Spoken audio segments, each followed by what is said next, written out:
Well, I want to take a moment to thank you for joining me for this year's State of the City address. Now, as you know, over the last several years, I've always chosen to deliver this address at our local high school auditorium. But this year, we were looking for a better way to communicate to you the important information about what's happened in our city this past year and what we're looking forward to most here in 2025. We realize you don't have a lot of time to participate in public meetings where politicians are talking about their accomplishments. But this time, what we want to do is deliver to you a concise message that will highlight very briefly all of the high points of what have taken place in our great city. The truth is, what makes Ashland a special place is the character of our people. And 2024 demonstrated that in new ways that truly are making an impact on the world around us. First of all, I want to thank the individuals who made generous contributions to our community this past year so that we could make some of our creative ideas a reality. The first ones that come to mind are Don and Jean Myers. Don and Jean Myers actually have been consistently contributing toward making our mini golf course a wonderful place for families to visit throughout the summer months. And this past year, thanks to their generosity, we were able to add the new safari animals that you see scattered around that area in Brookside Park. The next ones that come to mind are Dr. Steve and Peggy Yoder. Who didn't love the new pumpkin people that came to town this fall?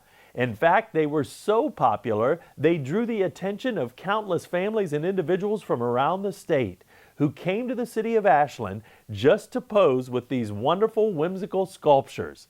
And Peggy Yoder has told me not only will they be back again this year in 2025, but she expects a few more Pumpkin People family members will arrive on Main Street when the fall months finally arrive this year. And wow, do we certainly know how to celebrate Christmas here in the city of Ashland. Our decorations are beautiful, our Christmas parade and our tree lighting are magnificent, and now we are the world record-setting city for Candy Cane Trail, the largest display of illuminated metal structures in the entire universe. I want to say a big thank you to our friends Dick and Rhonda Porball of Grandpa's Cheese Barn for making this project a reality. I also want to acknowledge the efforts of the Ashland County Park District as well as a number of local contractors who helped with this important project. But the truth is, none of these wonderful additions to our city would have been possible without the help of the generous men and women and families who live here in our community. And the list goes on. Not only did we have gifts during the holidays, but we also had gifts throughout the year in the form of new pickleball courts out at Brookside West. They're currently under construction, and that's because of a generous gift from Lloyd and Norma Wygant, who have already done so much for our great community. You know, often at the many ribbon cuttings that we do in our city throughout the year, you will hear me talk about the fact that one of the best parts about living in the city of Ashland is we're a city that's the perfect size, 25,000 people. And with that in mind, we have all the resources necessary to turn our good ideas into reality. In fact, we can build the city in which we want to live. And with each one of these important projects, we are doing just that. Now that we've covered some of the fun stuff, let's talk about some of the numbers. I know that this can often be one of the most boring parts about a State of the City address, but I want you to listen carefully to some of the numbers that I share with you, because they show that our city is indeed making progress on a number of fronts. Now, one of the things that I always take a look at this time of year is how successful were we at maintaining and improving our city streets.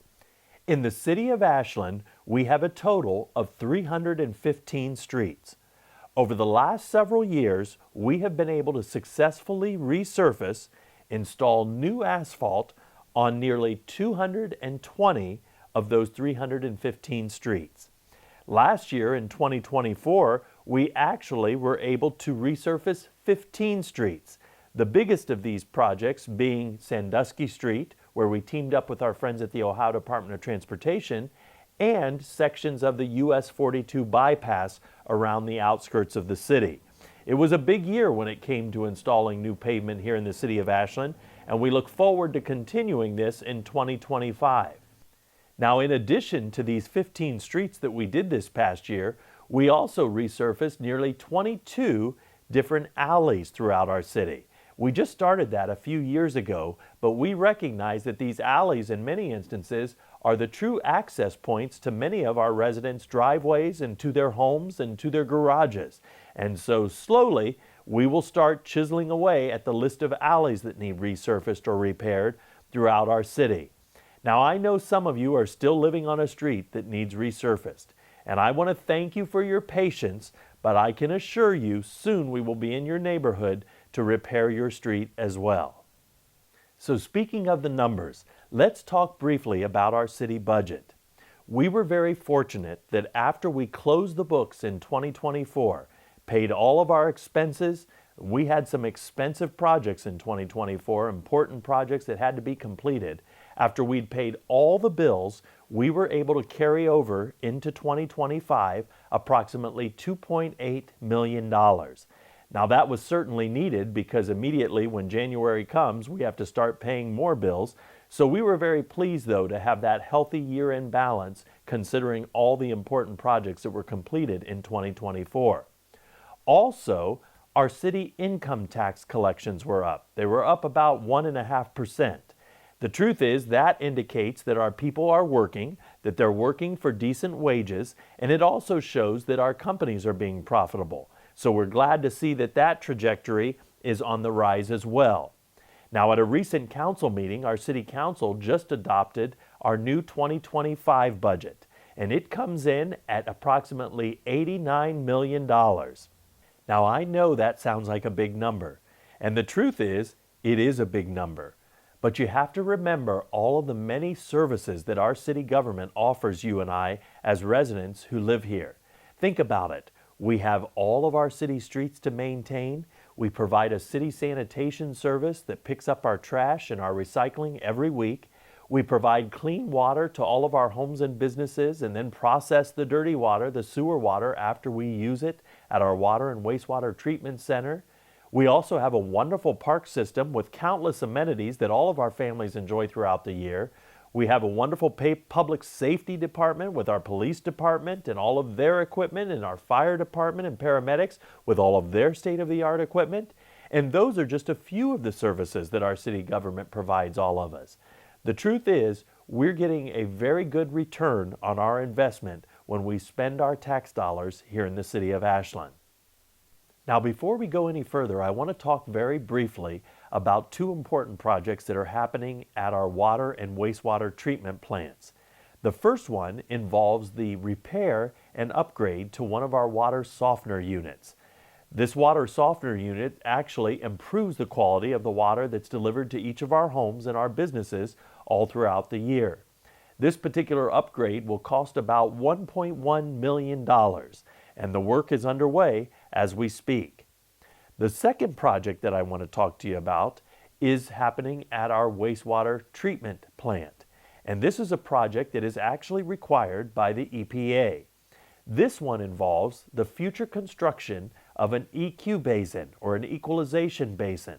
This will help us to address all of these high-intensity, short-duration rains that produce so much runoff and so much water in our sewer system that we can't always contain it all as it's being treated at the wastewater treatment plant. Now, this is a major project, and we're still working on assembling the funding for this particular project, but it's expected to be somewhere between $14 and $15 million. So you'll be hearing more about that project here in 2025. Now, I talked a little bit about the city services that we offer, and one of those services is our public transit system. About a year ago, we announced that we would be receiving a $1.3 million grant to cover the cost of the construction of a brand new 14,000 square foot public transit headquarters. Now, the city already owns the land at the corner of Union Street and 3rd Street, over behind the fire department and behind the Council on Aging. The good news is we expect to be moving forward with that project, at least beginning the initial stages of the construction here in 2025. Our public transit system is becoming even more popular with each passing day, and more individuals of all ages are using our service not only to get around the city, but occasionally to make appointments and other engagements even outside of the city of Ashland. Now, while I'm thinking of future construction projects, one exciting project that's expected to get underway here in 2025 is the construction of a new fire training facility out behind Fire Station Number 2, located at the corner of US 42 and Mifflin Avenue. This new fire training facility will be able to be used not only by our own local firefighters with the City of Ashland Department, but it will also be open for use by all of the local township and volunteer firefighters that are all throughout Ashland County. This project is actually made possible through a generous donation from our friends at the Samaritan Hospital Foundation. And thanks to an extra earmark of, I believe, around $200,000 from State Representative Melanie Miller in the State of Ohio budget, the cost of this project should be covered almost entirely with grant dollars. We're looking forward to seeing this project get underway here very soon. Now, while I'm thinking of the folks at the fire department, I also want to say a big thank you to all of our police officers who continue to do a tremendous job of keeping our community safe. You know, if you actually take a look at the statistics, we continue to be one of the safest cities our size in the Midwest. And it's thanks to the men and women who wear that uniform and badge every day, patrolling our streets and responding to our critical situations. So a big thank you to all of our Ashland City police officers. Now, one of the best parts about living in our community is our city park system.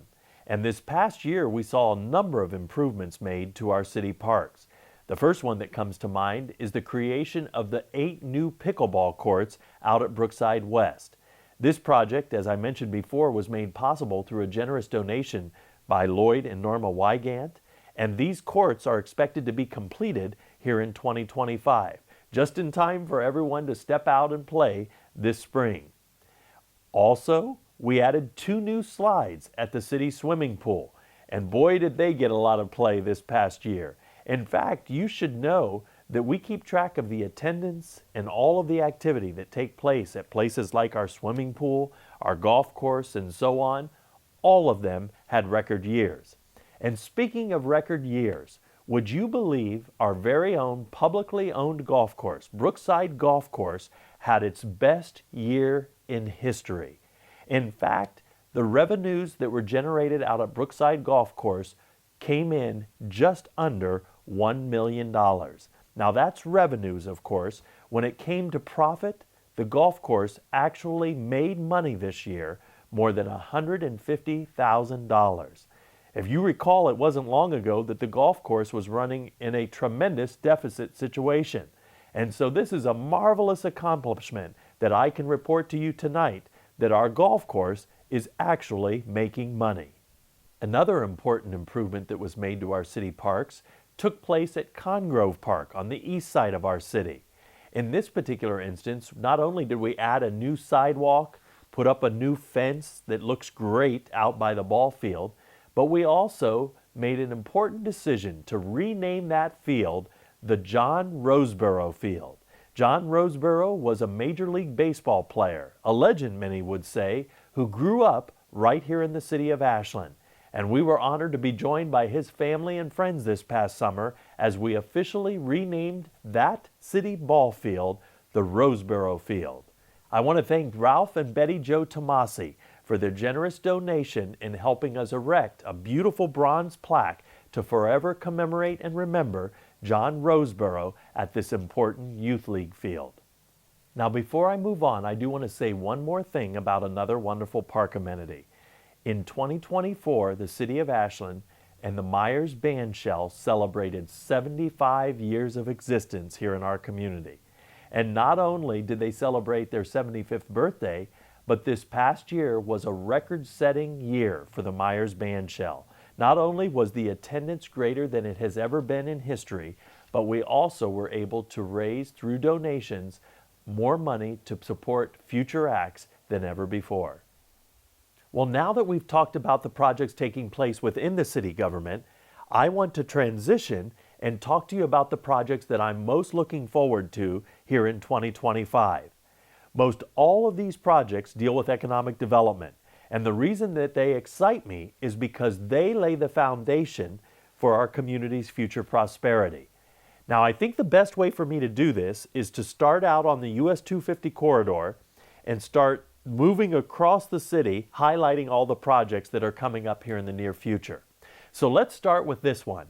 Out on the US 250 corridor between US 42 and Interstate 71, so there by Bob Evans, extending all the way out to the Goasis, we received a $2 million grant from the state of Ohio and then an additional $250,000 grant through the state budget to cover the cost of the installation of a multi-purposed paved pathway along US 250. Now, for those of you who live here, you know that there is so much traffic out there on East Main Street or US 250. And oftentimes, more and more pedestrians are walking along the busy traffic way to get back and forth from their doctor's appointments or to the restaurants or to the retailers out there on that corridor. Well, this new path will be 11 feet wide and it will be on the south side of US 250. And it will accommodate not only pedestrians, but folks on their bicycles and even motorized scooters. And this will allow people to move safely throughout that corridor, accessing all the services and retailers and commercial entities that are out there, and be able to be separate from all of the busy car and truck traffic that is constantly up and down US 250.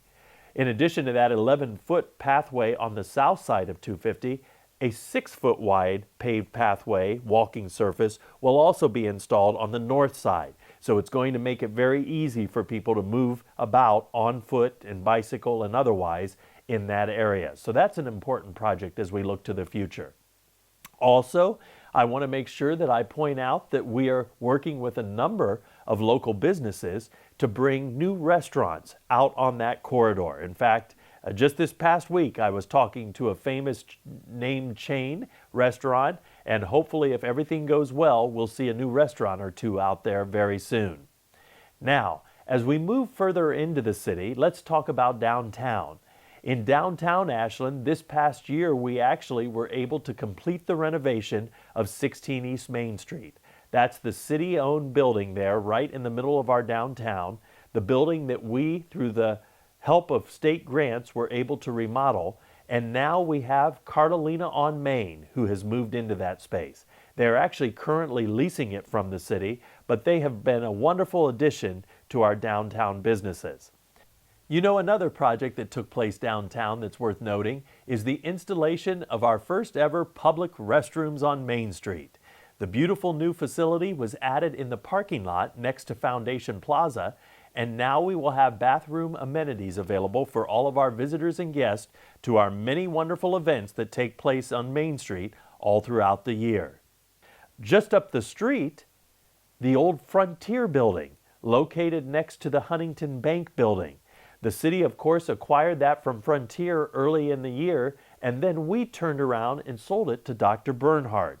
Dr. Bernhard and his sons have wonderful plans for that building, and I'm confident that you will see a major renovation of that building take place here in 2025. Now, just north of downtown, north of Main Street, about 2 blocks, is the Pump House District. And we've talked so much about this over the last several years. In fact, it's been the subject of many of my State of the City addresses, but I want to assure you that it continues to move forward. Every week, I'm in contact with the developers that are working on that project, and basically what we've been doing is working through all of the different layers of bureaucracy and cleanup that has to take place so that that area can be developed. Now, what does the Pump House District include? Let me remind you that the old Pump House manufacturing facility headquarters, the office building there across from Job and Family Services, it is expected to be turned into a Hilton Home2 Suites, a 90-bedroom hotel. And that project is moving forward. I expect that we'll be closing on that deal here probably in the next several months, and then you will see the major renovation get underway. Now, just next to Orange Street, right across the street from that new hotel, is where we are going to see additional market rate apartments be erected. A Vision Development is working on that project. I believe they're anticipating spending nearly $50 million to build approximately 150 to 200 market rate apartments in that area. You might have noticed that we were just successful in demolishing the old thrift store that stood there on Orange Street. That is in preparation for this important project, this housing development that it is expected to occur in that location. Now, if you move on down 4th Street, or if you travel east on 4th Street, across Union Street, down by the National Latex Company, of course you'll notice that some of the old parts of the National Latex Complex have now been removed. That is in preparation for a new business that is hoping to go in there and basically turn it into a wonderful facility where not only do they manufacture their product, a very sweet product, but also they have some grand plans for possible entertainment aspects to be incorporated in that facility. So hopefully that project gets underway here in 2025 as well. And then just next to that, there's this big open lot, and that too is in contract as we speak. That is the lot between National Latex Old Office and the Ashland Christian Health Center, and we expect to see a major facility built on that piece of land in the next several years. While we're talking about that 4th Street, Union Street area, I also want to point out that in addition to removing all of the old manufacturing components that are part of the National Latex Complex, we also will soon see the removal of much of the Caraustar building, the old Caraustar building there along the railroad tracks. That building has kind of been falling into disrepair, and thanks to a $1.8 million grant that we received from the state of Ohio, that, along with the National Latex facility, as well as 12 other projects that are scattered around our city, will be cleaned up this year. So a lot of good things happening in that pump house district. Now let's move north to our city's industrial park. One of the biggest announcements of 2024 was the announcement that the Fortune 500 company, Amazon, would be building an 84,000 square foot state-of-the-art Last Point distribution center there at the corner of US 250 and Wells Road in our city industrial park. They are expecting to employ 100 individuals, and if you take a look at their numbers statewide, their average wage is somewhere around $26 an hour.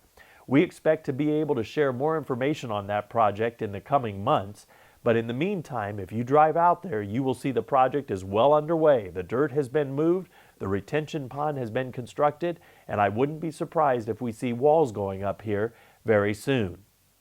Now, while you're out in the industrial park, if you travel back Wells Road, you will notice that there's also been a lot of dirt moved behind Barbasol and Novatex and SJ Rhombus. That too is the beginning of the site prep work needed to construct a 200,000 square foot facility that will have both a manufacturing and warehouse component to it. That will allow a new business that we are all familiar with to consolidate their many locations into one location right here in the city of Ashland. So you'll be learning more, and I'll be learning more about that project here in 2025, but it's moving forward full steam ahead. And then before I go further, let me just talk a little bit about all of the housing developments that we are talking about these days. The first one, of course, is like I mentioned, there in the Pump House District. We're expecting somewhere in the neighborhood of 125 to 200 market rate apartments to be in that area. Well, all around the outskirts of our city, we're going to see additional housing units added in the next year or two, perhaps 3 in some instances. The first project that I'll update you on is out on Smith Road and Bainey Road. Those are those upscale condominiums that we've talked about. Hunsinger Builders is leading that project, and I have been in touch with the owner of Hunsinger Builders, and he assures me that this will be the year that we will start to see activity at that site. In fact, they're finalizing their design, and they will soon be submitting that to the City of Ashland for approval. So that will lead to eventually 100 plus condominiums out in that area behind Smith Road and Bainey Road. We're also continuing to work with the developer who owns the land across the street on Bainey Road in Milton Township. They are still hoping to put together a housing development in that area that would incorporate single-family homes and possible other types of living arrangements, but the details have not yet been finalized. And even as recent as this week, that developer has been in here at City Hall talking about the next steps to both annex that land as well as get this housing subdivision started. Now, if we move to the south side of our city, along US 42 between King Road and Mifflin Avenue, many of folks are very familiar with the fact that a major piece of land that was previously a farm has sold there in that vicinity. This particular project is also being led by a local developer, and the purpose of them acquiring this land was to add several hundred living units to our community. These would be market rate townhouses and single-family homes, and we continue to work with them on making this project a reality. As you know, all these projects take time because there's so many components that have to fall into place. In fact, at that particular location, when you stop and think about it, we will need to annex additional land, but we will also need to upgrade some of our water and sewer lines in that vicinity. So you're going to hear more and more about that here as we travel through the year of 2025. You know, it really is incredible how far our city has come. Several years ago, when I first arrived in the mayor's position, I was spending a lot of time reaching out to developers, trying to convince them that Ashland was the place to be and that they needed to do a project right here in our community. Now, fast forward, and here we are in 2025, and the truth is, there is rarely a week that goes by that I don't hear from a new developer who is interested in doing a project right here in the city of Ashland. In fact, in addition to the housing projects that you already know about and that I've already mentioned during this State of the City address, there are 3 other developers we're working with on other parcels of land all throughout the city of Ashland. And they're all interested in constructing different types of homes, residents, and apartments. So this is an exciting time in our city's history, and I have every reason to believe that we're going to continue to grow as a city in these years to come. The truth is, you and I are blessed to call Ashland home.